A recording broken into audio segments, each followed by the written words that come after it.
What led to the rise of Ghana? Learning to work with metals was an important step in the development of West African civilization and empire. Metal tools and weapons were stronger than those made of stone, wood, or bone. People with metalworking skills had an advantage over their neighbors. So, this text is going to tell us how Ghana rose to be a successful empire.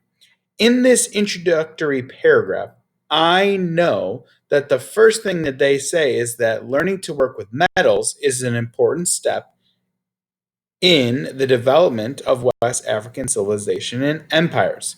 So that tells me that metal is important for a city to grow. The reason why is they were able to make tools and weapons out of those materials. And I know tools can make you very resourceful, and weapons can give you a sense of protection. Continuing on, ironworking technology. By 350 BCE, West Africa began making iron tools in a place called Nok in present day Nigeria. Iron was much harder than other materials used. With the help of iron tools, the people of West Africa could grow more food. I'm going to stop right there. This is the first mention of tools created from metal. What these tools are able to help the Africans do to grow and succeed is to grow more food. So I'm going to go ahead and highlight that to make a note. As food supplies increased, so did the population. Ironworking technology then spread throughout West and Central Africa. In the 200s BCE, people established a settlement at Geno, also spelled Djangino, in present-day Mali. By 800 CE, the city had become a thriving metropolis where artisans produced iron tools, gold jewelry, and fine painted pottery.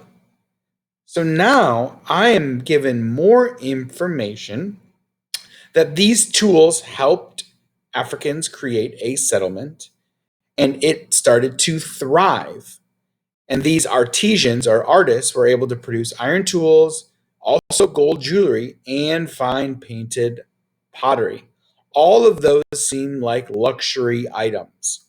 Luxury items mean that you have a lot of wealth. So the civilization is starting to increase their wealth and increase their power.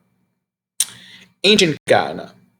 As the population of West Africa grew, governments were formed to keep order. Around 300 CE, the Soninke people founded the Kingdom of Ghana between the Niger and Senegal rivers. The modern African nation of Ghana is named after this ancient empire, but it is in a different part of West Africa. As food supplies grew, not everyone had to grow food. Some could become experts in things like government and crafts. The division of jobs and skills in a society is called labor specialization. So I'm going to go ahead and highlight these these three sentences. We know in the majority of early civilizations, the main focus was food. Here is something a little bit different. The Africans realized that not everyone needs to be an expert in growing food. There are other things that are just as important. So they came up with the idea of division of jobs and skills. People were able to do different things. This was called labor specialization, which if we click on this link, it says it's a division of jobs and skills in a society. Moving along. Families were also very important in Ghana. Each clan or group-related families specialized in a craft or trade. The Cisse clan, for example, formed the ruling class. Its members became Ghana's kings and officials. Other clans specialized in trades such as fishing, cloth making, and cattle raising. So here's actually kind of another piece of important information.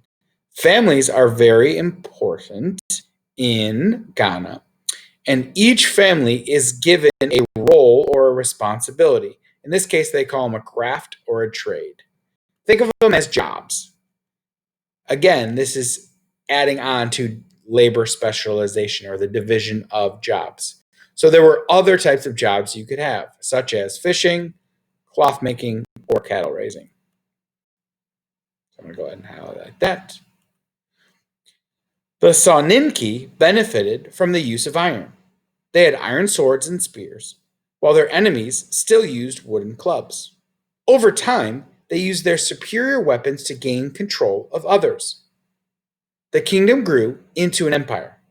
Like many ancient empires, including Greece and Rome, Ghana enslaved people in its wars of conquest, and Ghana traded slaves for salt and other goods offered by Berber merchants. So, in this last paragraph, we're given information about how Ghana rose to power. It seems to me like they were using their iron or metal to create superior weapons to control others. For example, it gives us the situation of going to a fight. One group has wood as their weapons, another group has metal. I'm going to choose the group that has metal to be the winners. Also, what they did when they conquered a rival group, they enslaved those people. Another way that they were able to go ahead and rise and grow and expand as a civilization is they traded those slaves for salt and goods that they needed. Okay, just imagine you're in a war, your side loses, you are then enslaved, and then you are traded for items and goods that the civilization needs. In the end, I want you to think about how did Ghana rise and expand to power? What helped them in their process into becoming a very powerful civilization?